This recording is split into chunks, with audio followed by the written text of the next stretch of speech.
Hello, everyone.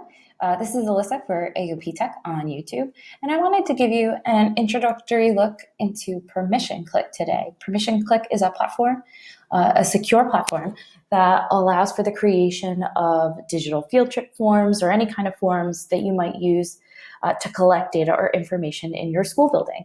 So I wanted to just give you a quick inside view on how easy it is to use the Permission Click platform.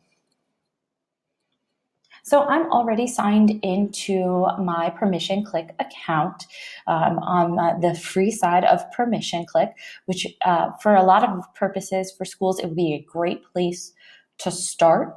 And most of what you'd look for at an individual school level falls in that free side of things.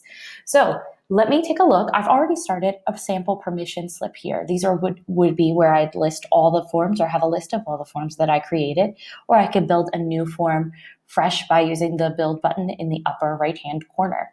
So permission slips would be a great piece if you had, maybe you wanted parents to sign something about this handbook, or you were collecting data for your student information system. There's a lot of different ways that you can use Permission Click, but probably one of the most straightforward first ways that you could be able to use that is for a permission slip for a class trip or something of that nature.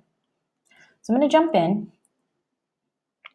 And really what all I had done in advance before I launched my video here was name my permission slip. So that way there was something for me to click on there. I could edit that by using the button on the right-hand side, the little pencil for an editor, and I put a date in. So one of the first things that I noticed that I really like is not only can I put the start and end date of an event, for example, for this field trip, but I could also cut off responses by a certain time. So if you wanted parents to sign something by a certain time, for whatever that be. In my pretend scenario here, cutting it off about a week before so I could give the bus company a bus count kind of thing. Those would be the kind of things. So at a certain time, it would automatically cut off responses to something, which is a help. Notice too, I had already filled in this date section. So you can see now on the right-hand side of that part, there's a little trash can. If I wanted to delete that, all I'd have to do is hit the trash can and hit remove. In this case, I'll hit cancel. But I'm able to do that. And as we go through, you might notice that it looks and feels a little bit like Google Forms. So if you're one of my schools that is comfortable using Google Forms for things, I think that you'd be able to jump into Permission Click almost immediately without a lot of stress. So I'm going to open up the next section here. You can see there are other sections in this form. You do not have to have all of these things, but you can. Form information, files that you could attach related links to if you need it, questions for parents, questions about each child. If you wanted to, you could have a payment and collect payment via this platform. And if you would like the message to respondents after they turn in their form. So I'm going to go back up to form information, and I will say this is a field trip form.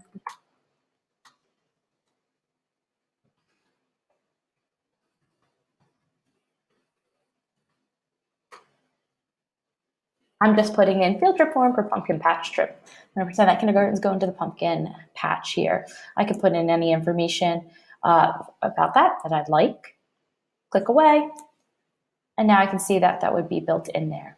If I needed to, I could update and attach a file, maybe a Google map. That's a great suggestion there from Permission Click if parents were joining you there, or a packing list. I'm thinking about taking when I used to take my 8th graders to Washington, D.C. and kind of what they needed to bring with them. That might be something easily attached there.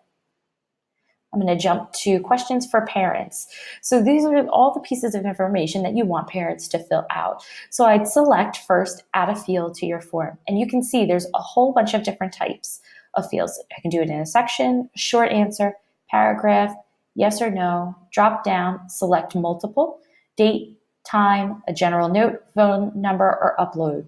And that's nice. And a lot of these fields are much like, again, a Google form. So if that's something that's already within your comfort zone, you'll be able to transition to utilizing Permission Click as a safe and secure alternative for sensitive information very, very simply.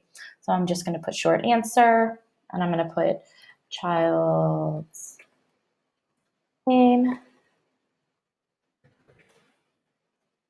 can make it required. I might add emergency contact name.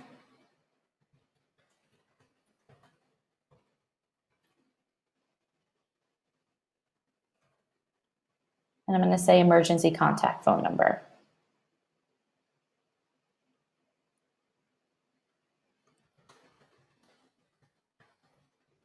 I'm just going to leave that there. And again, if I were to be building a form for real, I would definitely have, more than this, but I just wanted to give you kind of an inside view here. Now, questions about each child. So if I click back out here, I'm going to close this up. These are questions to be asked for each child added by a parent or respondent. So if a parent this could be a great way to do, they say jersey sizes here, but I'm thinking of some schools that order t-shirts for their school plays and whatnot like that. So you could put a size for each child there. Collect payment. You can allow online payments if you'd like to have that. The fees are explained there.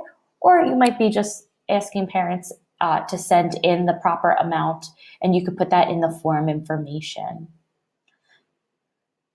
When you're done, type a message you'd like to see. So I might say, if you have any questions, feel free to contact the office, etc. And then down at the bottom, there's a few things that I'd like to point out. So you can require parents to answer yes or no to indicate permission for each child added to the form. So if they had 3 kids and it was something that applied to all of them, do you want them to be able to just click yes, that information applies to every child, or if they need to say no and fill it out separately per child? Parent may respond for more than one child. You can turn that on and off. Send email reminder to the day prior, again, on and off. The other piece that's really nice is here on the side, contacts and supervisors. So if you have teachers in your building with accounts that fall underneath your school, you could list them so that way they'd automatically get the information as well, which is really nice instead of having to make photocopies for everyone and whatnot. So I'm going to hit preview here. Preview as a parent. I can also test print it, but I'll preview as a parent. And you can see, again, there's not much in my permission slip at the moment. A nice feature, I can change the language, or a parent can change the language on the side here. So if you find that you have a population that you're not necessarily meeting the language needs of via paper copies, or is difficult to meet the needs of, know that this is a great option too. I give permission, I do not give permission. They can add another student. Next, would move on to the name and emergency contact. And again, because I've required these, it's not letting me go through, but it looks and feels a lot like a Google form there. When I'm done with the form, I can hit publish. If I were fully done and I was ready to go live with it, you get the link to the form. You can send it to folks there. I can always go back and edit the form, which is really nice. And then I would see my responses down on the bottom here. So that's just a brief overview of kind of what the inside of Permission Click looks like, to give you an idea of how that might work for your school community. Stay tuned for part 2 of our Permission Click series. And that'll show you a fully completed form and with some responses in there so you can understand what that kind of looks like. But I wanted to give you a jumpstart look, some fresh eyes into this. So as always, follow AOP Tech by subscribing below.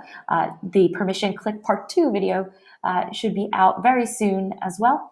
AOP Tech can also be found on Twitter, Facebook, Pinterest, and Instagram. And always can go to our website, aoptech.org, for all of your EdTech needs. Thanks so much.